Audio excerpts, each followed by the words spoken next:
Once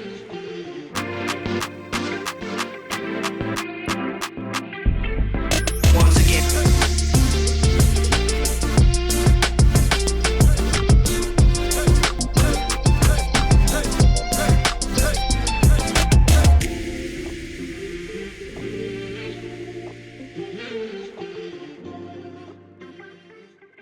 So the second leadership anchor, guys, that we're talking about right now is personal ownership. Why would we put in this thing personal ownership?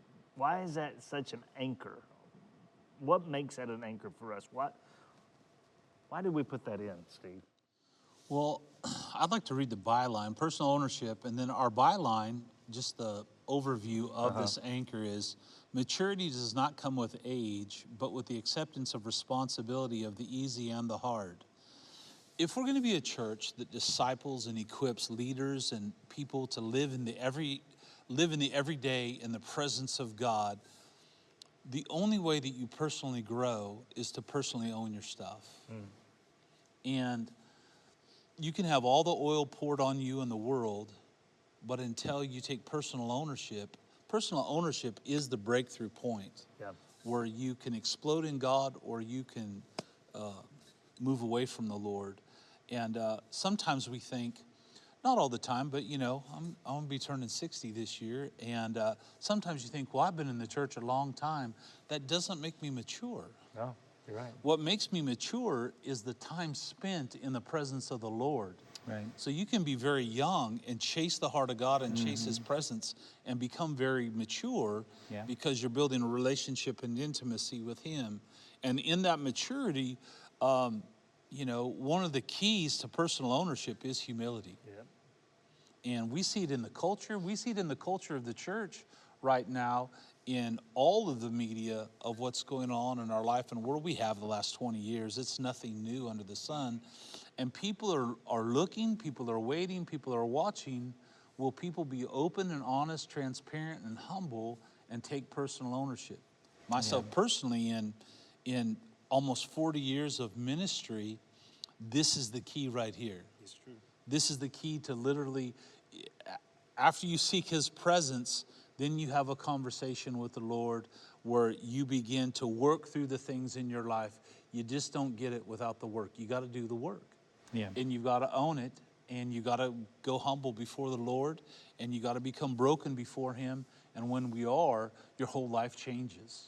Your whole life changes. And it says that we accept responsibility of the easy and the hard.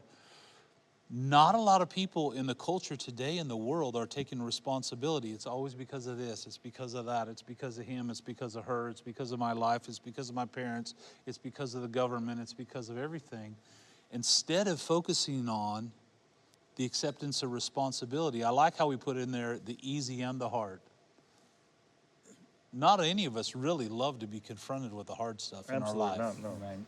But when we find that community and that love and that acceptance and we bear one another's burdens, it is easier to come to you with the hard stuff in my life and be able to say, hey, look, I need a brother to walk me through this and out of it. I think, too, to your point there, a lot of us want to see quick deliverance. I do. I want to see it, boom, done, I'm done, right? Give me the microwave. That can happen a lot faster when you own it. It's true.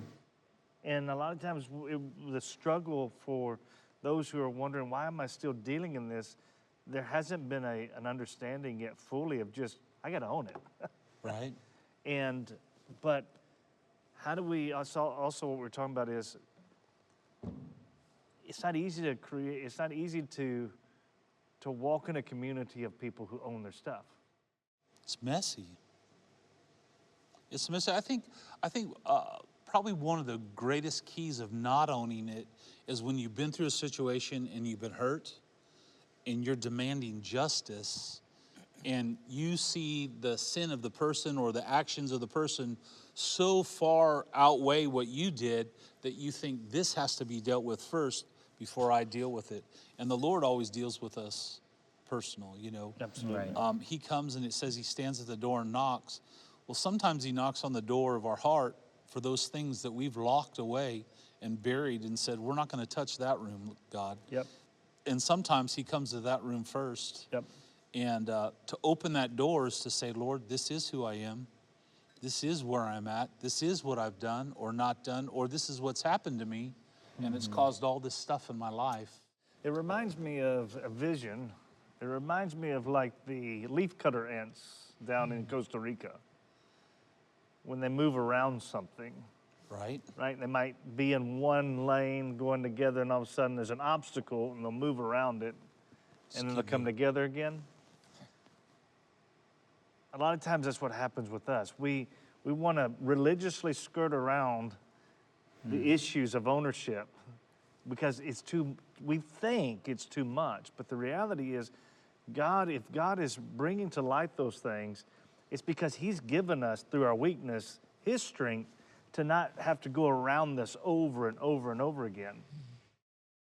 But don't you think sometimes we've been trained, even within the body, that you don't talk about your weakness, you don't embrace your weakness, you definitely don't talk about your sin, No. You don't talk about all those things, and in reality is the enemy, through wrong doctrine, has seduced us into captivity because we don't know. Absolutely. That's good. Absolutely right. How have you seen this play out in your life, Pastor? Personal ownership is hard. It's a tough choice to make. But when I see about the personal ownership, I remember David and Saul when they were standing before the Goliath. Saul was, even he was a king, he had an army, but he was not taking the personal ownership to just go and engage himself in the war because he was accessed in fear. And David comes, he was a young guy. That's what it says, maturity doesn't come with age. He was this young guy who said, I'm going to slay this giant.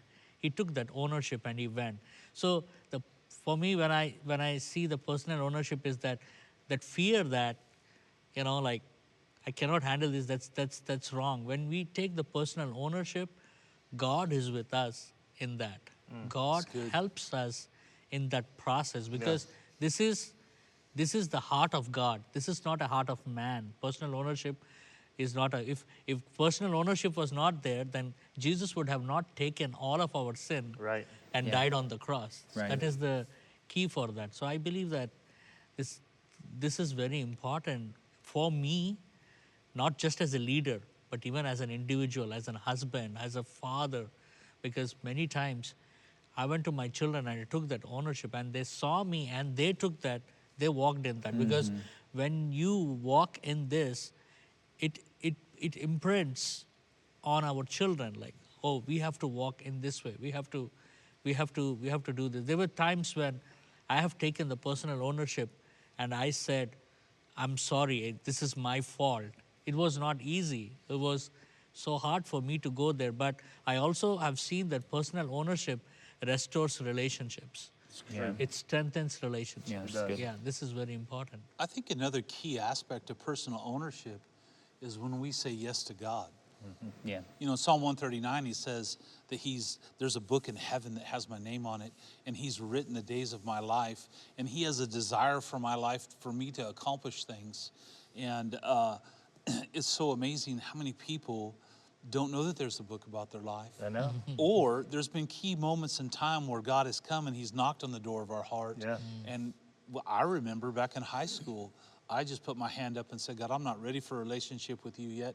I'm going to college. I want to have some fun first, because I totally didn't understand the heart of God for my life. Right. And all that fun that we had was just all stuff I had to overcome and cause a heap amount of pain. That's true. You know, but personal ownership is also saying yes to what he's called us to. Yes to what he wants us to do. Yes to the people that he wants us to impact, you know, of taking on that anointing that he's given us and impacting the world around us. So, Danik, let me ask you this question.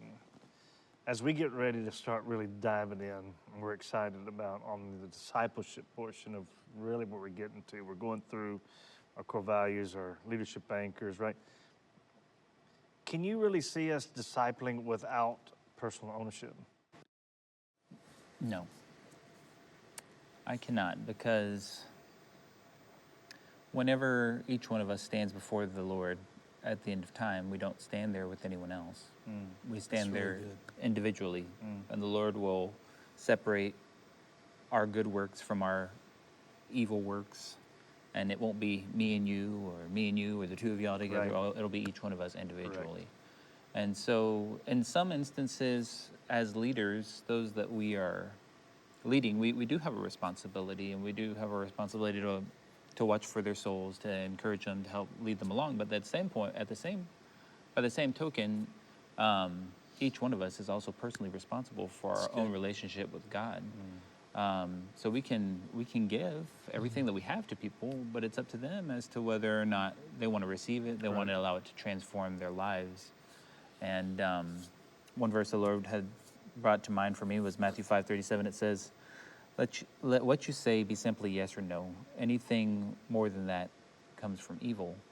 And for us, if we say that we want to be the pastors of the church, and then we're never around, and we don't engage with people, and our mouth doesn't meet what our actions are speaking, then that's not an example of personal ownership. Yeah, it's a great point. I think to that is vacillating in and out. Correct. Right?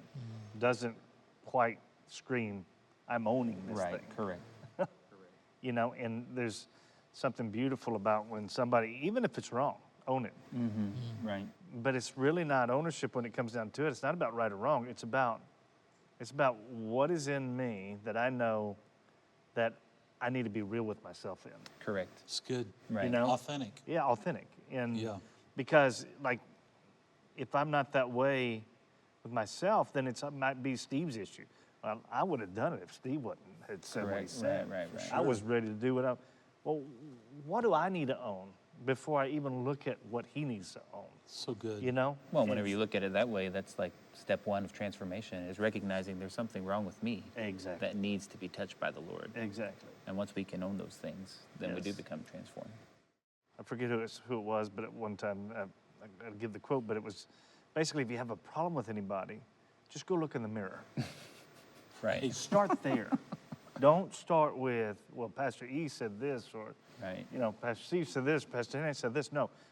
What is it ultimately that I'm looking at myself first, Right. And those aren't easy, though, are they, right? I mean, and some belief systems are so crazy with it, too. For example, it's weird, but India believes if you drink cold water, you might get pneumonia. That's just crazy, right? I mean, but it's a belief there, Yeah. and they believe that thing.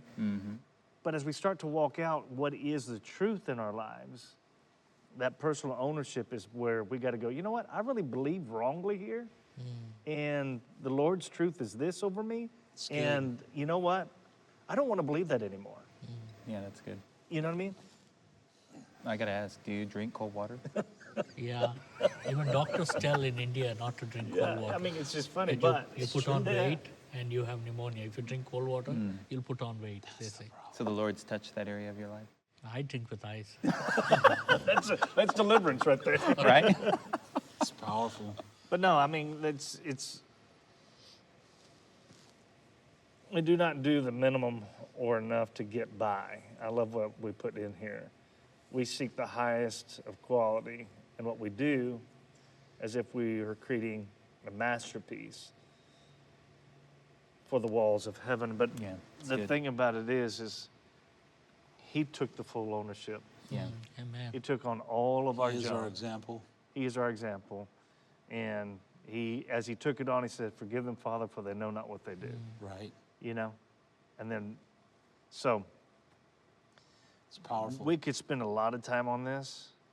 But I believe, and I think we all believe here, that without this, it's really hard to continue on the discipleship path. It's really hard to continue on the growth and transformation path Yeah. without personal ownership. Agreed. Agreed. Yeah.